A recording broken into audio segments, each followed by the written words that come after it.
What began as a simpler iteration of The Last of Us Part 1's faction mode, set to launch alongside Part 2 as an additional bit of content to play against friends and complement the primary story mode, has evolved into Naughty Dog's first standalone multiplayer experience. From early gameplay details to a possible release window, I'm gonna give you guys everything that we've recently learned about what's looking to be The Last of Us meets Escape from Tarkov. If we haven't met before, I'm Player 2, YouTube's main source for new and upcoming extraction shooters. So to stay in the know with this genre and to confirm that you're one handsome piece of ace, consider subscribing for updates. Now what's kind of weird is Naughty Dog has never made a multiplayer game. The only multiplayer that they've worked on were minor components of their single player games that they were attached to, which is basically a couple of the Uncharted games and The Last of Us. Those are the only games they've made that have multiplayer in them. And just like any PvP mode in a single player game, they are by no means the main focus. Though they can be fun, they're kind of an afterthought. Assassin's Creed has done this, Tomb Raider as well. I really didn't put a lot of time into it myself, but there's definitely a good number of players that enjoyed The Last of Us Factions PvP. But Naughty Dog has really wanted to try something completely outside their comfort zone by making a game that is entirely multiplayer focused. What Naughty Dog has officially said is that as development began on the evolution of Factions mode from The Last of Us Part 1, the vision of the team grew beyond an additional mode that could be included with our enormous single player campaign. Wanting to support both visions, we made the difficult choice that The Last of Us Part 2 would not include an online mode. However, you will eventually experience the fruits of our team's online ambition. Now that was back in 2019.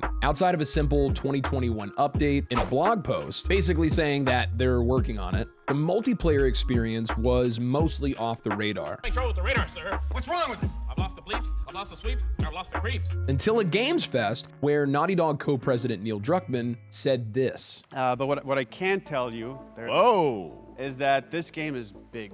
Okay. It's as big as any of our single player games that we've done, and in some ways bigger. It's got a story. The way we're telling that story is very unique to this game. It's got a brand new cast of characters. It takes place at another place, another part of the United States. It's like a city might be somewhat familiar to some people. I'm sure our fans have already figured it out. Based off of this unveiling alone, we can already determine the location of this game is going to be in San Francisco, probably in a similar time frame to the first game, as you can see plenty of overgrown, decrepit scenery in the background. We can also write off the Last of Us multiplayer game just being a standalone version of the Factions mode from the previous game. It's going to be bigger and something beyond what Naughty Dog has already done. My initial thought when I first watched this was, oh, okay, so they're gonna make a battle royale where maybe survivors have to avoid encroaching waves of runners, clickers, and other fungal infected, probably with a seasonal approach, with ongoing narratives unfolding over time, akin to the likes of Apex Legends and Fortnite. I'm a savage, yeah.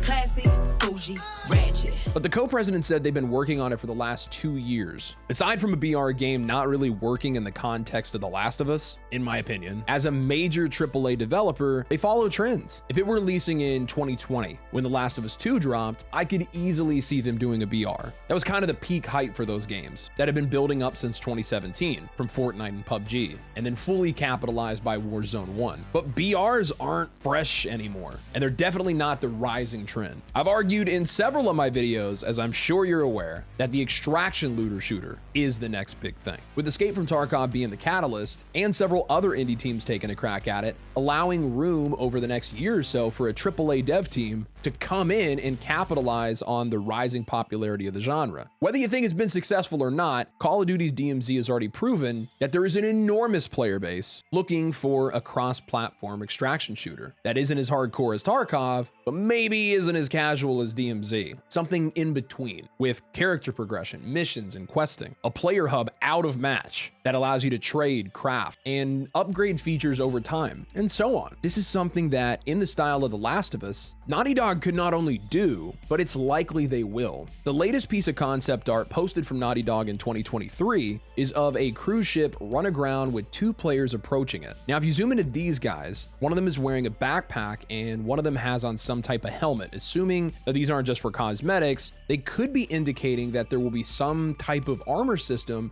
as well as at least basic looting. And that isn't even outside of the realm of features The Last of Us already has. Looting, crafting, and progression extraction with an upgradable skill tree are already things Naughty Dog is pretty familiar with. And if kept similar to the source material, it'd be very interesting to see how that would function as an extraction shooter. Actually, now that I think about it, an integral feature to The Last of Us is stealth mechanics. Whether that's with sneaking around, hiding in things like bushes, and crawling through holes in walls to avoid enemies, I gotta admit, if they kept stealth as a major factor in the multiplayer title, that would be wild. This genre's never seen anything like that. At least, not to that extent. Try hiding in a bush in Tarkov, the Cycle Frontier, or God forbid, try hiding from those crackhead AI in DMZ. Granada! Oh my god! But that's just when it comes to the NPCs. Player detection is a whole different ballgame. But I could see them adding in all different types of fungal zombies and having drastic advantages to not alerting them. Playing the game like a sneaky little loot goblin. Side note, if you've enjoyed what you've watched so far, consider leaving a like for me right quick so this video can make some love to the algorithm goddess. Thanks, Big Sexy. Now, for when we can expect this game to release. And on what platforms? There is no official date currently confirmed. We only know that it's been in development for a little under 3 years, as Neil Druckmann confirmed in the last Games Fest, and that he additionally said we will be getting more info in 2023. And with The Last of Us 10-year anniversary coming up in June, it's likely that's when we will be getting some big news, including a possible gameplay reveal. But if I had to guess, with the amount of time that they've been working on it, and if I'm right about it being an extraction shooter, I would expect it to launch before the end of fiscal year 2023, as there will be a lot of competition and hype for this genre in that time frame. And because The Last of Us originally launched on PlayStation and PC, it's likely that we're going to see a similar release structure for this game as well. But what do you think? Based off of the information that we've discussed, will this upcoming Last of Us multiplayer title be an extraction looter shooter?